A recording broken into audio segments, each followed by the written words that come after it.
Descobri quem é o plano B do Corinthians na busca por um atacante. O Arthur Cabral, centroavante do Botafogo, é com quem o Corinthians negocia há pelo menos 10 dias. Mas, em paralelo às tratativas com o Fogão, o Corinthians também procurou a Portuguesa para falar sobre René, artilheiro da Lusa no Campeonato Paulista com 3 gols e um dos artilheiros da Copa do Brasil com 4 gols marcados. René tem 7 gols em 11 jogos no ano.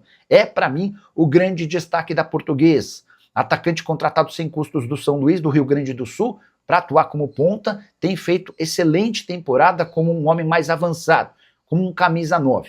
Você vai lembrar que o René, no jogo contra o Corinthians, não foi bem. Ele acabou desperdiçando um pênalti no tempo normal e também perdeu pênalti na disputa por pênaltis contra o Timão. Apesar disso, repito, é hoje o principal atleta da Portuguesa.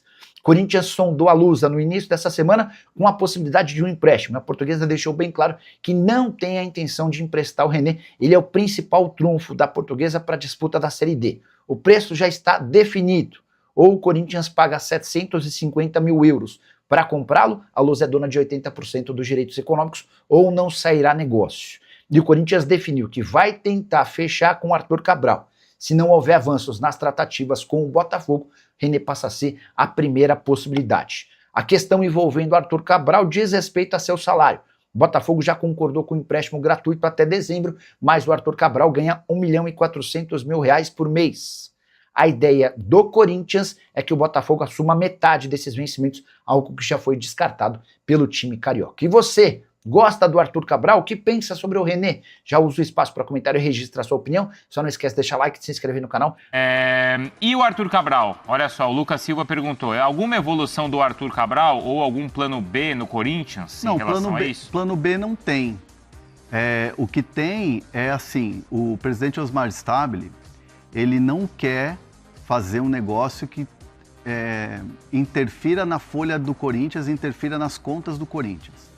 O salário do Arthur Cabral é um salário de um jogador que chegou valorizado da Europa, que chegou vindo do Benfica e acabou que não performou no Botafogo, né? Então, assim, hoje você olhar o salário, a gente não vai ficar falando salário aqui de ninguém, mas se você olhar o salário, que é um salário de um jogador que chega valorizado da Europa e não performa no Botafogo, o Corinthians entende, tanto que o Corinthians trata a negociação como um jogador que foi oferecido a essa gestão.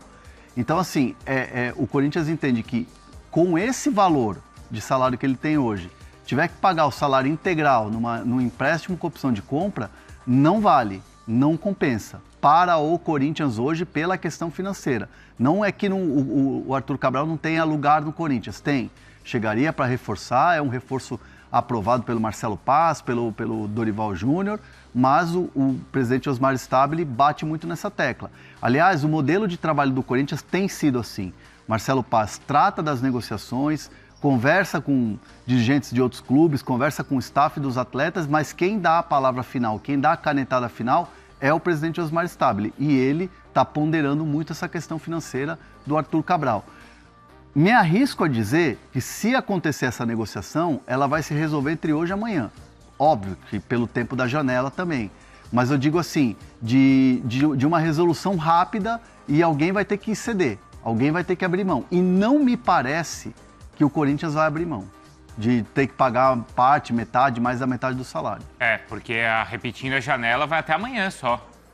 Não é? Então, a não ser que esperem até o meio do ano, mas aí é aquilo que a gente já falou do caso do Danilo. Você não pode cumprir os 12 jogos do Campeonato Brasileiro, não é isso? Mas o Corinthians quer o atacante para agora, mas não vai abrir mão de... O Corinthians não quer pagar o salário integral, é isso? O salário integral fica puxado pro Corinthians. Ô Vicari. Fala, Bruno. Até para... Não, é para reforçar isso que o Hernan falou. Se alguém for ceder nessa negociação, seguramente vai ser o Botafogo. A minha informação vai ao encontro da informação do Hernan. O Corinthians já definiu o seu limite, o seu teto.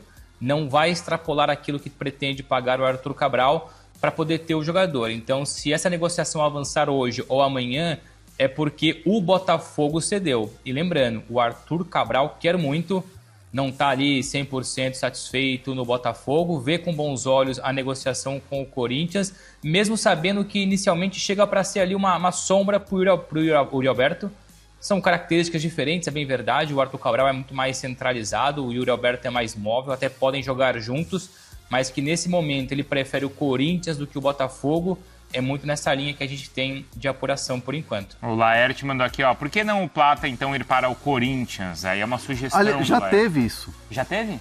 Já teve. O Corinthians na gestão Augusto Melo, quando eles assumiram, tinha uma possibilidade do Gonzalo Plata ir para o Corinthians. Ele estava num clube árabe, se eu não me engano, né? E aí o Corinthians não teve grana para bancar. Estava no Al-Sadd. No Al-Sadd, isso. O Corinthians não teve grana para fazer a operação à época. E o Corinthians estava olhando vários reforços, era meio que começo da gestão Augusto Melo, e acabou não rolando. Mas assim, teve uma conversa de Corinthians com Plata, sim. O Leon tá lembrando que foi o Ramon Dias que indicou, foi naquela época? Porque o... Não, acho que foi Ramon Dias? De quando o Ramon Dias era lá do Ilau? Era do Ilau, não era o Ramon Dias? Era o Ramon Dias. Era o Ramon... Mas foi pós Antônio Oliveira. O Plata esteve na... Isso, não, foi exato. Eu não sei se foi o Ramon Dias que pediu, mas a negociação existiu no período do Ramon Dias. Só que eram países diferentes lá fora quando eles se enfrentaram, né? E se enfrentaram, porque o Ramon Dias era o Hilal Arábia Saudita, o Al-Sadd é Qatar, isso, do Qatar. Mas então foi antes do jogador ir para o Flamengo, ou vir para o Flamengo, é isso? Antes não foi agora que... Não, foi antes do Flamengo. Ah, foi antes do Flamengo. Então, mas aí o salário dele deve ser alto também, né, hoje. Se o Corinthians não tá conseguindo ou não tá querendo pagar o integral, hein, Bruno, do Arthur Cabral, o salário do Plata deve ser alto também.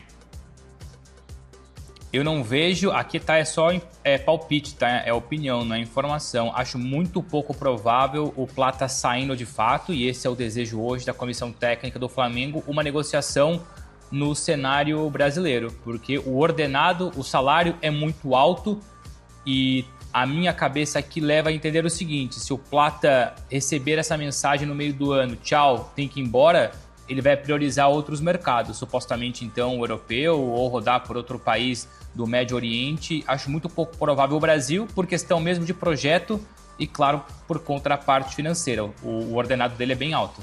A gente está falando então do Corinthians e do Botafogo. Vou chamar o Diego Garcia, que tem alguns bastidores aí sobre isso também. Diego, vamos lá, hein? A gente está falando do Corinthians, do Arthur Cabral, do Botafogo. Então tem duas notícias de bastidor e notícias da justiça envolvendo os dois clubes. A gente começa por onde, Diego?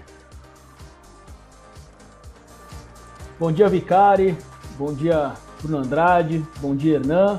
Prazer estar com vocês aqui mais uma vez. Vamos começar pelo Corinthians, Vicário, porque saiu uma decisão importante ontem envolvendo o clube no RCE, que é o regime de centralização de execuções que tenta aí... O Corinthians conseguiu uma homologação de um plano de pagamento para pagar diversas dívidas na Justiça, e isso vem sendo discutido, porque a gente trouxe uma matéria aqui no último dia 17 de março, que um perito, que é o responsável por verificar tudo o que acontece no RCE, destacou que o Corinthians tinha declarado 150 milhões a menos em receitas no mês de fevereiro. Isso aconteceu em um momento importante, porque na véspera do clube começar os pagamentos, e os pagamentos para os credores são feitos com base em percentuais das receitas do clube. No primeiro ano, por exemplo, são 4% das receitas. E aí o juiz, que é o responsável também pela RCE do clube, se manifestou ontem, deu uma decisão onde ele mandou uma advertência para o Corinthians, dizendo que essas inconsistências aí podem determinar que seja nomeado um interventor judicial no clube. Então ele quer que o Corinthians explique todas essas inconsistências dos 150 milhões a menos, né? São alguns pontos ali que o interventor, o perito responsável, pediu para o clube explicar também, e o Corinthians já até se manifestou no processo, mas não foi apreciado pelo juiz. O Corinthians destacou que poderiam ser... Alguns valores são valores não operacionais, que talvez não entrem no RCE, então o clube vai tentar discutir essas questões, mas isso não foi apreciado pelo juiz. O que foi apreciado na decisão é que o clube destacou que essa resistência em fornecer documentos e apresentar declarações das receitas pode acarretar a nomeação de um interventor judicial. Por conta, então, de 150 milhões que não foram declarados corretamente no balanço do clube. É isso, Diego? Isso, o clube tinha declarado aí entradas que deveriam ser consideradas no RCE de 64 milhões, mas o perito destacou que essas receitas seriam de 213 milhões. tem uma diferença ali em alguns pontos que eles estão divergindo, que seriam de operações financeiras, transferências, negociações de atleta. Isso causou um barulho no RCE, porque o André Cury, por exemplo, que é o empresário do Yuri Alberto, de vários jogadores, ele já foi para cima do Corinthians no RCE, tentando suspender o início dos pagamentos, e outros credores também reclamaram. Então, por que isso é importante? Porque se o clube diz que são 64 milhões que vão entrar no pagamento das receitas, então esses 4% que o clube vai direcionar para pagar essas dívidas são menores do que se fossem 213 milhões, concorda? Entendi. E o Corinthians tem ali, na lista que o Corinthians mandou, tem mais de 200 milhões para serem pagos em vários processos. Só que em uma outra planilha enviada anteriormente pelo clube, ele considera perdas prováveis nesse RCE de processos que já estão em andamento de até 700 milhões.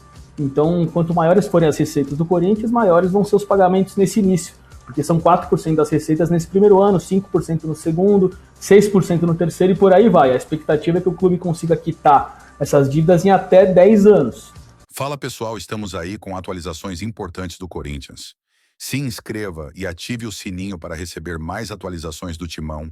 Deixe seu like, que é muito importante para o crescimento do canal. Utilize o espaço aqui embaixo para registrar sua opinião. Ficamos por aqui com mais esse giro de notícias. Um abraço e até o próximo vídeo.